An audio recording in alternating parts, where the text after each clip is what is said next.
আচ্ছা বাবু, স্ত্রীর যদি মুড খারাপ হয় তখন সে কি করবে? भाई ये कहाँ फंस गया भाई मैं। কি আর করবে, জামাইয়ের মোড়ের চোদ্দ গোষ্ঠী উদ্ধার করবে।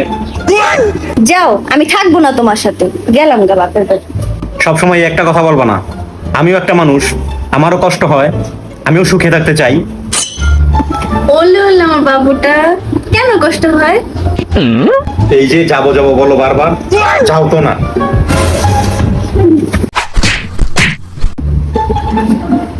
এই নাও চা খাও।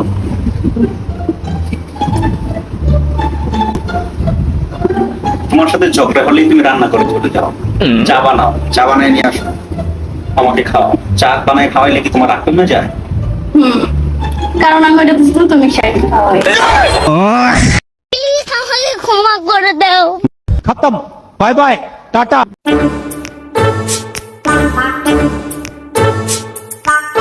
সারাদিন মোবাইলে ঢুকতে থাকে।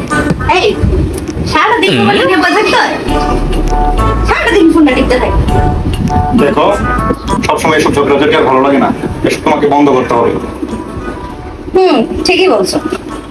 কখনো তুমি ভুল তো আমি ঠিক, আবার কখনো আমি ঠিক তো তুমি। আসলে ঝগড়া তো আমাদের মাঝে লাগতেই থাকবে। আচ্ছা ঠিক আছে, এখন থেকে ঝগড়াঝাটি সব বাদ।